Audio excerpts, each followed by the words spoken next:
नमस्कार दोस्तों, मैं हूं मनोज सकरोले। आप मेरे साथ हैं XYZ एकेडमी के ऑफिशियल यूट्यूब चैनल पर। हम लोगों ने निम्बस एकेडमी का नाम बदलकर XYZ एकेडमी कर दिया है। हमारा सिलेबस वैसे ही चलेगा जैसे पहले चलता था। देखें, संख्याओं पर आधारित प्रश्नों का हमने पार्ट 1 व पार्ट 2 हल कर चुके हैं। ये है पार्ट 3, जिसमें हम पहला सवाल आज का देखेंगे। यदि एक भिन्न के अंश में 150% की वृद्धि कर दें तथा हर में 350% की वृद्धि कर दें तो परिणामी भिन्न 25/51 प्राप्त होता है। मूल भिन्न क्या है? देखें कैसे करेंगे इसे सॉल्व। सबसे पहले तो देखें भिन्न क्या होता है। इंग्लिश में जैसे हम बोलते हैं फ्रैक्शन, अंश बटे हर। क्या होता है? अंश बटे हर। फ्रैक्शन बराबर न्यूमरेटर अपॉन डिनोमिनेटर। अंश को न्यूमरेटर बोलते हैं, हर को डिनोमिनेटर बोलते हैं, भिन्न को बोलते हैं फ्रैक्शन। अब देखें सवाल में दिया गया है एक भिन्न के अंश में 150% की वृद्धि कर दें, मतलब अंश में कितने प्रतिशत की वृद्धि करना है? 150%, तथा हर में 350% की वृद्धि कर दें तो परिणामी भिन्न 25/51 प्राप्त होता है। मूल भिन्न क्या है? देखेंगे। हम मान लेते हैं, माना भिन्न बराबर या fraction equal to x upon by x बटे बाय। अब भिन्न का अंश क्या हो गया? x और हर क्या हो गया? बाय। इसमें करना है अंश में 150% की वृद्धि और हर में करना है 350% की वृद्धि। आपको एक चीज़ पता होना बहुत ज़रूरी है, कोई भी संख्या अपने आप का 100% होती है। क्यों होती है? देखें, जैसे कि 75 लिखा है, ठीक है, इसका आप 100% निकालोगे तो क्या लिखोगे? 100 इंटू परसेंट, ये हो गया इसका 100%। जब इसे हल करोगे तो 75 का 75, 100 का 100 और प्रतिशत मतलब क्या होता? बटे 100। 100 से 100 कैंसिल हो जाएगा, मतलब 75 का 100% कितना आया? 75। ऐसे ही x का 100% क्या होता है? x। y का 100% क्या होता है? y। आप एक और उदाहरण समझें कि 100% है क्या चीज़। आप देखें, आप जब छोटे थे या फिर जब स्कूल में पढ़ते थे या अभी कॉलेज में पढ़ते होंगे या जहाँ पे भी पढ़ते होंगे, तो आपसे पूछा जाता था कि कितने % बने हैं, या पूछा जाता है कितने % बने। तो यदि 500 नंबर के टोटल क्वेश्चन हो गए आपके, 500 नंबर के 5 सब्जेक्ट के या 6 सब्जेक्ट के टोटल प्रश्न पत्र हुआ, आपने 500 में से 500 नंबर ले आए तो कितने % बनेंगे? 100%। या किसी सब्जेक्ट में 100 नंबर का पेपर हुआ, आपने 100 में से 100 नंबर ले आए तो कितने % नंबर लाए? 100%। मतलब कोई भी संख्या जो हुई उसी का क्या होता है? 100% होती है।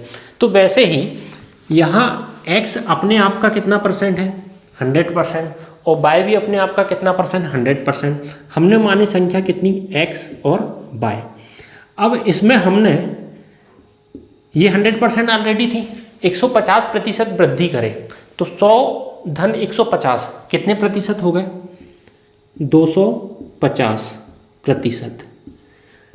हर में अपन वृद्धि कर रहे हैं 350% की, 100% ये ऑलरेडी है और उसमें और 350 जोड़ेंगे तो कितना आ जाएगा? 450% बराबर।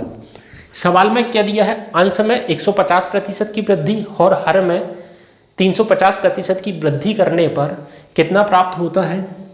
25/51। तो जैसा दिया था हमने सवाल में लिखिए, x गुणित 250%, y गुणित 450% बराबर 25/51। यदि आप यहाँ 150 और 350 करोगे तो गलत हो जाएगा सवाल, क्योंकि कोई भी संख्या अपने आप का 100% होती है। तो आपको 100 + 150 250% और 100 + 350 बराबर 450% लिखना है।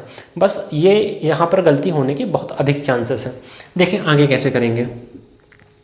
x गुणित 250 का 250% का प्रतिशत बटे y गुणित 450 का 450% का प्रतिशत बराबर 25/51। प्रतिशत से प्रतिशत कैंसिल, 1 0 से 1 0 कैंसिल, 25 से 25 कैंसिल। कितना बचा? x बटे y गुणित 45 बराबर 25 एकम 25 हुआ था यहाँ, तो 1/51। ठीक है, देखें क्या हो जाएगा। 3 से कैंसिल करेंगे 15 बार, 3 से कैंसिल करेंगे 17 बार, 3 एकम 3 बचा 2 हो गए 21, 3 सत्ते 21, 3 एकम 3, 3 बचे 15, 45 कितने बार चला गया 15 बार, और 51 कितने बार चला गया 17 बार। कितना बचा x बटे बाय बराबर, ये इधर नीचे है 15, उधर जाके ऊपर चले जाएगा, यहाँ हर में है तो वहाँ चले जाएगा अंश में। कितना आ गया 15 बटे 17, x बराबर 15 बटे 17। यही आपका आंसर है। जो हमें जो परिणामी भिन्न ज्ञात करना था या मूल भिन्न ज्ञान करना था वो क्या जाएगा 15 बटे 17। हमारा मूल भिन्न क्या आ गया 15 बटे 17। देखें सवाल में पूछा क्या गया था कि एक भिन्न दिया है, हमने मान लिया कितना x बटे बाय, इसमें 150% की वृद्धि की है, इसमें 350 की है। परिणामी कितना आ गया 25 बटे 51। 150% की करने पर ये हो गया 250 और 350 की वृद्धि करने पर हो गया ये 450। प्रतिशत से प्रतिशत कैंसिल, शून्य से शून्य कैंसिल, 25 से 25 कैंसिल, x बटे बाय गुणित 45 बराबर 1 बटे 51। 3 से काटे 15 बार, 3 से काटे 17 बार, ये 15 इधर जाके ऊपर चले जाएगा, आंसर कितना जाएगा 15 बटे 17। यही आपका आंसर है। देखते हैं अगला सवाल। एक संख्या के 3/4 का 1/3 30 है, वह संख्या क्या है, यह संख्या क्या है। देखें कैसे करेंगे सॉल्व। इस सवाल को दो तरीके से किया जा सकता है, एक x मानकर और एक बिना x माने। देखते हैं दोनों तरीके से कैसे हल कर सकते हैं। पहला तरीका, एक संख्या के 3/4 का 1/3 30 है, तो हमने मान ली संख्या कितनी है x, माना कि वह संख्या x है। इसका 3/4 गुणित कितना हो जाएगा 3 बटे 4। एक संख्या का 3/4 होगा, का 1/3, का 1/3। जो सवाल में बोला जा रहा है वो वैसे के वैसे हम लिख दे रहे हैं। एक संख्या के 3/4 का 1/3 कितना है 30 है, तो बराबर हमने लिख लिए 30। वह संख्या मतलब हमें x का मान ज्ञात करना है। देखें वह संख्या हमने मान लिए x के 3/4 मतलब 3 बटे 4 का 1/3 मतलब 1 बटे 3 बराबर 30। संख्या ज्ञात करना है x का मान। 3 से 3 कैंसिल, अब कितना बचा x बटे 4 बराबर 30। यहाँ भागित में 4 है, इधर जाके गुणित में हो जाएगा। x बराबर कितना हो जाएगा 30 गुणित 4, तो x बराबर कितना आ जाएगा 30 × 120। यही आपका आंसर है, मतलब वह संख्या कितनी है 120। इसको डायरेक्ट आप कर सकते थे, यदि हम इधर से चलते। एक संख्या के 3/4 का 1/3 कितना है 30 है। ये क्या लिखा 3/4 मतलब क्या होता है 3 बटे 4। 1/3 मतलब क्या होता है 1 बटे 3 बराबर 30 है। संख्या क्या है, इधर से चलो उल्टा, यहाँ 30 गुणित 1 बटे 3 हो जाएगा 3 बटे 1, 3 बटे 4 कितना हो जाएगा 4 बटे 3, 3 से 3 कैंसिल, 30 × 120। यही आपका आंसर है। इसे इस तरीके से भी हल कर सकते हैं। देखें अगला सवाल क्या दिया गया है आपका, इसे भी हम दोनों तरीके से हल करेंगे। किसी संख्या के 1/3 के 1/4 का 2/3 6 है, वह संख्या क्या है। हम मानेंगे वह संख्या क्या है, वह संख्या हमने मान लिए x के 1/3 मतलब कितना 1 बटे 3 का 1/4 मतलब कितना 1 बटे 4 का 2/3 मतलब कितना 2 बटे 3 बराबर 6। तो वह संख्या मतलब हमें x का मान ज्ञात करना था। सवाल दिया था एक संख्या के 1/3 के 1/4 का 2/3 बराबर 6 है, तो वह संख्या क्या है। वह संख्या हमने x माने गुणित 1 बटे 3 गुणित 1 बटे 4 गुणित 2 बटे 3 बराबर 6। देखते हैं क्या क्या कैंसिल हो सकता है। 2 से कैंसिल करेंगे, 2 एकम 2, 2 दूनी 4, कितना बचा ऊपर x और कुछ नहीं बचा। इधर कितना बचा 3 गुणित 2 गुणित 6, 3 दूनी 6, 6 दिया 18, x बटे 18 बराबर इधर कितना बचा 6। देखेंगे यहाँ भागित में है 18, उधर जाके गुणित में हो जाएगा। x बराबर 6 गुणित 18, x बराबर 18 और 6 का गुणा करेंगे तो कितना आएगा 108, मतलब वह संख्या कितनी आ जाएगी 108। ठीक है, देखते हैं इसे दूसरे तरीके से कैसे हल किया जा सकता है। उधर से स्टार्ट करेंगे, इधर लाएंगे सवाल को। देखें किसी संख्या के 1/3 के 1/4 का 2/3 6 है, तो वह संख्या क्या है। तो आप देखते जाएं 1/3 मतलब कितना होता है 1 बटे 3, 1/4 मतलब कितना होता है 1 बटे 4, 2/3 कितना होता है 2 बटे 3 बराबर दिया है आपको 6। इधर से हल करें जो दिया है उसे लिख लें 6 गुणित 2/3 कितना हो जाएगा 3/2, उल्टा कर देंगे। 1/4 का कितना हो जाएगा 4/1 और 1/3 का कितना हो जाएगा 3/1। क्या हो जाएगा 2 एकम 2, 2 तिया 6, 3 तिया 9, 9 चौ 36 और 36 गुणित 3 करेंगे तो आपका आंसर आएगा 108। यही आपका आंसर है। या इसे आप ऐसा भी कर सकते हैं 3 तिया 9 और 4 तिया 12, 12 9 के 108, यही आपका आंसर है। दोनों तरीके से आप हल कर सकते हैं। इस तरीके से कल सवाल हल करने के लिए आपको थोड़ी सी अंडरस्टैंडिंग होना चाहिए सवालों की, कि जब यहाँ दिया गया है कि एक संख्या के 1/3 के 1/4 का 2/3 6 है, तो 6 का 3/2 गुणित 4/1 गुणित 3/1 बराबर वह संख्या हो जाएगी। क्यों? देखें, 8 में से आप 2 घटाओगे तो 6 प्राप्त होगा। ठीक है, 8 में से आप 2 घटाओगे तो 6 प्राप्त होगा। इसका मतलब ये भी तो हुआ कि 6 में आप 2 जोड़ोगे तो 8 प्राप्त हो जाएगा। मतलब इधर से आप घटाओगे तो ये प्राप्त होगा, इधर से आप जोड़ोगे तो ये प्राप्त होगा। बस वही कॉन्सेप्ट यहाँ अपन अप्लाई करते हैं। देखते हैं अगला सवाल आपका। एक संख्या के 2/3 या 2/3 का 3/5 तथा उसी संख्या के 1/4 का 2/5, इन दोनों का अंतर 288 है, वह संख्या क्या है? देखते हैं इस सवाल को कैसे हल करना है। सबसे पहले वह संख्या हमने मान ली x। अब एक संख्या अपनी क्या हो गई x के 2/3 का 2/3 का 3/5, तो का 2/3 का 3/5, ये आ गया। इतना हो गया सवाल। एक संख्या के 2/3 का 3/5 तथा मतलब ये दूसरा भाग, उसी संख्या के मतलब x का ही 1/4 या 1/4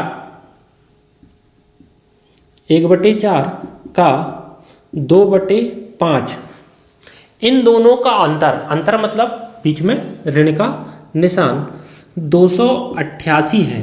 हमें कितना दिया है 288, वह संख्या क्या है? मतलब हमें x का मान ज्ञात करना है। देखते हैं इसमें क्या क्या कैंसिल हो सकता है और इसे कैसे हम आसान बना सकते हैं। यहाँ लिखा है 3, यहाँ पर भी है 3 से 3 कैंसिल, 2 एकम 2, 2 दूनी 4। अब देखें यहाँ क्या बचा,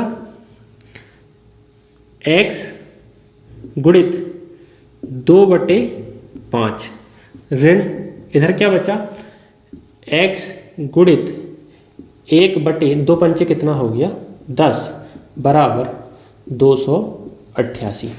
ठीक है, अब हम क्या करेंगे, इसका गुणा भी कर सकते हैं या x को कॉमन भी ले सकते हैं। गुणा कर लें, कितना हो जाएगा 2x/5 ऋण x/10 बराबर 288। जब हम 5 और 10 का लघुत्तम समापवर्त या एलसीएम निकालेंगे तो कितना आ जाएगा हमारा 10। 5 से भाग देंगे, 5 दूनी 10, 2 दूनी 4x माइनस 10 एकम 10 और 1 का x में 1x बराबर 288। कितना हो जाएगा, 4x में से x जाएगा, कितना बचा 3x बटे कितना 10 बराबर 288। यहाँ x के गुणा में क्या है ध्यान से देखें, 3/10। जब ये इधर जाएगा तो हो जाएगा 10/3, तो x बराबर क्या आ जाएगा 288 गुणित 10/3। ठीक है, यहाँ 3/10 x के गुणा में है, इधर जाएगा तो ये क्या हो जाएगा 10/3, मतलब पलट जाएगा। ठीक है, क्या हो जाएगा x बराबर 3 से कैंसिल करेंगे, 3 एकम 3, 3 9 27, बचा 1 हो गया 18, 3 6 18, कितना आ गया 96 गुणित 10 और 96 का 10 में गुणा करेंगे तो वह संख्या हमारी क्या आ जाएगी 960। ठीक है, आपको थोड़ा सा कन्फ्यूजन यहाँ हो सकता है कि ये 3/10 उधर जाके 10/3 कैसे हुआ, तो इसे ऐसे भी देख सकते हैं। ये था 3/10 गुणित x बराबर कितना था 288, तो जब ये उधर जाएगा तो x बराबर कितना हो जाएगा 288 भागित 3/10, और जब ये उधर नीचे की संख्या ऊपर जाएगी तो कितना हो जाएगा 288 गुणित 10/3। आगे आपको सवाल पता ही है हमने कैसे किया। देखें इस सवाल को तो मैक्सिमम ऐसे ही किया जाता है और मैं आपको सलाह दूंगा कि आप इसे ऐसे ही करें। कुछ शॉर्टकट अपना लें कि मैंने जैसे थोड़ा यहाँ पर x गुणित 2/5 x गुणित 1/10 लिखिए, इसे डायरेक्ट आप 2x/5 और x/10 लिख सकते हैं। जहाँ जहाँ आप थोड़ा समय बचा सकते हैं वहाँ बचा लें। लेकिन जिन लोगों की गणित में बहुत अच्छी अंडरस्टैंडिंग होती है या जो भिन्न को या फ्रैक्शन को बहुत अच्छे से हल करते हैं, वो इस सवाल को किस तरीके से करेंगे तो उसे देखते हैं। उस तरीके को यदि वो आपको समझ में आता है तो ठीक है, नहीं तो इस तरीके में भी कोई बुराई नहीं है। देखते हैं इसका दूसरा तरीका।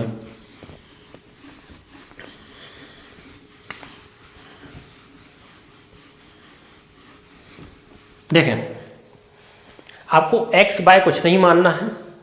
एक संख्या का 2/3 का 3/5, तो 2/3 का 3/5, ठीक है। ऋण उसी संख्या का कितना 1/4 गुणित 2/5। इनका अंतर आपको दिया है 288। ध्यान से देखें आगे सवाल को। 3 से 3 कैंसिल, 2 1 कम 2, 2 दूनी 4, कितना आ गया 2/5 ऋण इधर कितना आ जाएगा 1/2 पंचे 10। यहाँ हर में 10 है, यहाँ हर में 5 है, दोनों तरफ हर में पहले 10 बनाएं। यदि 2/5 को हम 4/10 लिखें तो कोई दिक्कत नहीं है, क्योंकि 2/5 गुणित 2/2 मतलब एक का ही गुणा कर रहे हैं हम, कितना हो जाएगा 4/10। मतलब 2/5 बराबर 4/10 ही होगा ना। 2 दूनी 4, 2 पंचे 10, 2/5 फिर से आ जाएगा, कोई दिक्कत नहीं है। मतलब 2/5 को हमने लिख लिए 4/10 ऋण 1/10 बराबर कितना 288। यही दिया था सवाल में। इन दोनों का अंतर कितना है 288। जो फ्रैक्शन को बहुत अच्छे से समझते हैं वो ही इस विधि का उपयोग करेंगे, अदरवाइज मैं रिकमेंड करूंगा कि आप पहली विधि के साथ जाएं। देखें यहाँ 3, 4 और 1 का अंतर कितना है 3, और 3 का मान कितना दिया है 288, तो 1 का मान कितना आ जाएगा 3 9 27 और 3 6 18। 1 का मान कितना आ गया 96। जब 1 का मान 96 तो 10 का मान कितना हो जाएगा 10 का मान हो जाएगा 960। यही आपका आंसर है। बस ऐसे करना है आपको सवाल को। ध्यान से देखें अगला सवाल क्या है। एक संख्या में 19 का वर्ग जोड़ने पर 23 का वर्ग प्राप्त होता है, संख्या कितनी है। आप बोलोगे ये क्या बच्चों टाइप का सवाल है, लेकिन ऐसे सवाल क्यों पूछे जाते हैं कि आप कैलकुलेशन में कितना समय लगा रहे हैं। परीक्षाओं में मुश्किल से आपके पास एक सवाल के लिए 50 सेकंड रहते हैं। आप इस सवाल में यदि 19 का पहाड़ा नहीं आता, पहाड़े की तो वैसे ज़रूरत नहीं, 19 का वर्ग नहीं पता आपको, 23 का वर्ग नहीं पता, तो दिक्कत हो सकती है। दूसरी जगह दिक्कत कहाँ हो सकती है, यदि आप सूत्र ना लगाएं। देखते हैं इसे दो तरीके से कैसे हल करते हैं।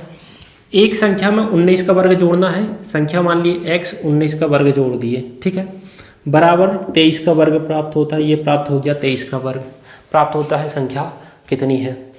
देखें x का x यहीं लिखा रहने दें, 23 का वर्ग हो जाएगा 23 का वर्ग, धन का 19 का वर्ग उधर जाके हो जाएगा ऋण का 19 का वर्ग। ये एक सूत्र बन गया, a का वर्ग ऋण b का वर्ग। तो क्या हो जाएगा, एक कोष्टक में a धन b और दूसरे कोष्टक में a ऋण b, ठीक है।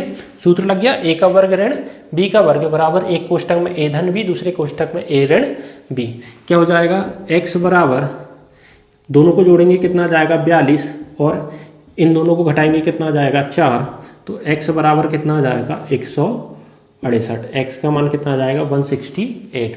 42 का आप 4 में गुणा करोगे, 4 दूनी 8, 4 चौक 16, 168। यही आपका आंसर है। इसका दूसरा तरीका यहाँ से आप चेंज कर सकते थे, 23 का वर्ग और 19 का वर्ग। 23 का वर्ग आपको पता है कितना होता है 529, 19 का वर्ग कितना होता है 361। 9 में से 1 गए कितना बचा 8, 2 के माने 12, 12 में से 6 गए कितना बचा 6, यहाँ बचा 4, 4 में से 3 गए कितना बचा 1, आगे कितना 168। यदि आपको 23 का वर्ग और 19 का वर्ग याद है कि 529 और 361 होता है, तो आप डायरेक्ट आंसर लिख सकते हो, सूत्र लगाने की ज़रूरत नहीं है। मैं आपको सलाह दूंगा कि 1 से कम 40 तक आपको वर्ग याद होना चाहिए। आप यदि कोई भी कॉम्पिटिटिव एग्जाम की तैयारी कर रहे हो तो कम से कम 25 तक तो बिल्कुल सभी को याद होना चाहिए, तभी आप इस प्रकार के सवालों को हल करने की कम समय में कोशिश कर सकते हैं।